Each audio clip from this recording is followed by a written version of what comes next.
Every heist begins long before the first door opens. It begins in the mind, where risk negotiates with desire, where fear is repriced as opportunity. That is the first breach. Not a window, but a belief. No one will notice. On a quiet morning in Paris, someone believed exactly that. A calm morning at the world's most famous museum. Security cameras recording, guards on patrol. Thousands of visitors about to stream through doors that have opened day after day for centuries. The Louvre isn't just a museum. It's a vault of memory. 9 million visitors a year, 35,000 works on display, empires in marble, revolutions in oil, centuries arranged as if time had a floor plan. Then, in minutes, some of the nation's most treasured jewels were gone. Not hacked, not stolen in the dark of night, taken from the very room where visitors stand in awe. How did they get past the museum itself? According to investigators, they arrived in plain sight. Work trucks, branded vests, tools that read like a maintenance crew's kit, scaffolding, ladders, hydraulic lifts. Nothing unusual, nothing suspicious, nothing that would trigger a second look. Maybe they weren't villains in their own story. Maybe they were craftsmen of opportunity, people who studied the museum with the devotion of curators, only to put that knowledge to use on a different kind of stage. They didn't just steal objects, they stole attention. They knew where it gathers and where it fades. One guard had worked there 12 years. He clocked in at 7:42 a.m., coffee in hand, same elevator, same corridor light that flickers once, then holds. He'd walked those halls so often he could do it blindfolded. That was the problem, familiarity. Our brains edit the world to save energy. We stop noticing what seems safe. Psychologists call it inattentional blindness. Pilots miss runways, drivers miss exits, guards miss windows, until a quiet morning becomes an exit route. When he passed that gallery at 8:03, what he was paid to protect was already gone. A window opened. Glass was breached. The cases were emptied, not smashed, opened, as if someone had studied the mechanism, as if they'd rehearsed the sequence until it was muscle memory. Selective, surgical, high value, portable, historically heavy. All of it in under 10 minutes. In a building watched by millions of eyes, it took only minutes for the ones that mattered to blink. The alarms? Delayed or bypassed. Whether by design, confusion, or timing, the system looked one way while the crime moved the other. It felt like chaos to witnesses. It wasn't. It was choreography.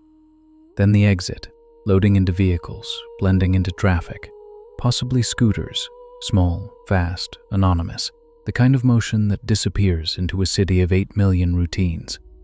No chase, no sirens, just absence. Inside, a stunned quiet. Visitors unsure what they'd seen, staff scrambling, security protocols sealing doors the way a body seals a wound. Some would later say it felt like watching history erase itself in real time. This wasn't just a theft, it was a stress test of assumptions.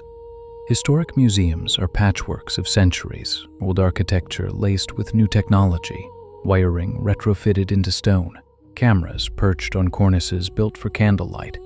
Spaces once built to display power, now asked to hide it. What works in a vault rarely works in a palace. Thick walls block signals, windows predate motion sensors, balconies frame sunlight and opportunity. Security is a triangle: hardware, software, and human attention. Hardware functions, software hums. Attention is mortal. It trusts patterns that yesterday were safe. Normalization of deviance. If nothing bad happened last time, the mind quietly lowers the guard until the day it's wrong. What takes centuries to create can be undone in an afternoon. These weren't just jewels. They were chapters, coronations, ceremonies, political theater crystallized in gold and stone.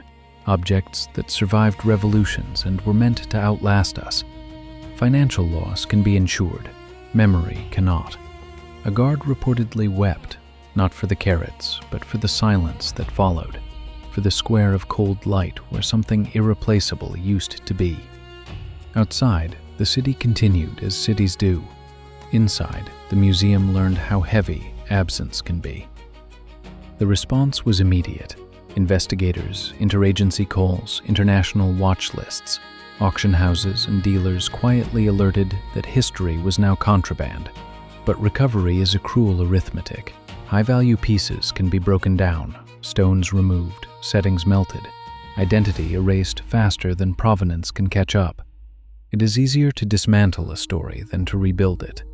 So the debate sharpens. Do we turn museums into fortresses? Fewer displays, more glass, more distance, more friction. Appointments where there used to be wandering. Controlled flow where there used to be serendipity. Because the more we guard beauty, the less we touch it. The more we lock wonder away, the more it stops belonging to everyone. A museum is a public oath that the priceless will stay visible, that strangers can walk freely among fragile things, that trust, not fear, frames the art. Perhaps that was the true target that morning, not a jewel, but an idea. Planning, speed, vulnerabilities. A few minutes that exposed decades of assumptions that devices would notice what people miss. Assumptions that heritage buildings can carry digital armor without seams. Assumptions that routine is safety, when routine is also camouflage. Every museum in the world lives on that fragile contract between access and protection. Break either side and you lose the point. Art seen only by cameras isn't public. Art guarded only by hope isn't safe. The answer isn't easy. It is a moving balance, stronger systems, smarter staffing, humbler assumptions, and a renewed faith that openness is worth defending. Days later, visitors still came. They stood before the empty pedestal longer than most stand before a painting.